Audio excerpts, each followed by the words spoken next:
आदरणीय मोदीजींच्या आणि शहाजींच्या कामावरती विश्वास ठेवून आम्ही आलोय. आमचा विश्वासघात होणार नाही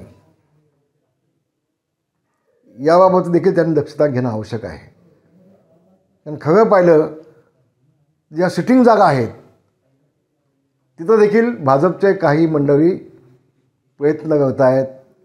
आम्ही उमेदवार आहोत, तालुक्यात जात आहेत, मतदारसंघाने जात आहेत. जिथं सिटिंग खासदार आहेत ज्या पक्षाचे, शिवसेनेचे आणि राष्ट्रवादीचे, तिथं जबरदस्तीचा प्रयत्न चाललेला आहे.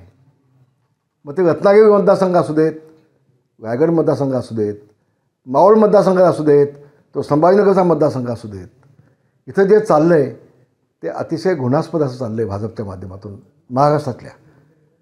तर माझी प्रामाणिक अशी इच्छा आहे की मोदीजींनी आणि शहाजींनी महाराष्ट्रातल्या काही नेत्यांचे कान उपटले पाहिजेत, कान पकडले पाहिजेत. पक्ष आपला प्रत्येकाला वाढवायचाच आहे, पण तुमच्यावरती विश्वास ठेवून जी लोक आलेत त्यांचा केसानं गळा कापून नाही, नको. भविष्यामध्ये संबंध वेगळा मेसेज आपण या भाजपचा देत आहे याचं भान देखील भाजपच्या काही लोकांना असणं अत्यंत आवश्यक आहे, अत्यंत गरजेचं आहे असं मला वाटतंय. असं आहे की मी इतके वर्ष रामदासभाईंना ओळखतो.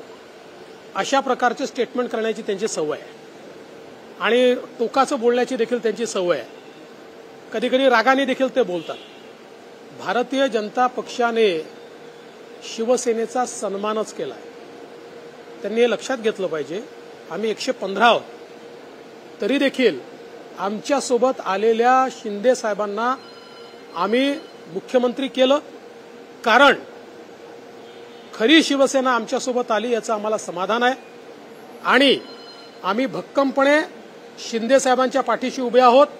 मुख्यमंत्री म्हणून आमचं पूर्ण समर्थन शिंदे साहेबांना आहे आणि आमच्यासोबतची शिवसेना असेल किंवा राष्ट्रवादी काँग्रेस असेल किंवा आमच्यासोबतचे इतर मित्रपक्ष असतील, यांना सोबत घेऊनच आम्ही निवडणुकीला पुढे चाललो आहोत. त्यांचा पूर्ण सन्मान आम्ही ठेवणार आहोत. आता हे ठीक आहे की अनेक वेळा अनेक लोक थोडं आमचं लक्ष वेधून घेण्याकरता किंवा आपलं महत्त्व पटवून देण्याकरता वेगवेगळ्या टोकाच्या भूमिका बोलतात. आमच्यासारख्या मोठ्या लोकांनी आणि मॅच्युअर्ड लोकांनी त्या गंभीरतेने घेऊ नये. राजकारणातील प्रत्येक अचूक बातमीचे सर्वात आधी अपडेट्स मिळवण्यासाठी सरकारनामाच्या सर्व सोशल मीडिया प्लॅटफॉर्मला लाईक, फॉलो आणि सबस्क्राईब करा. तसंच सर्व नोटिफिकेशनसाठी बेल आयकॉन प्रेस करायला विसरू नका.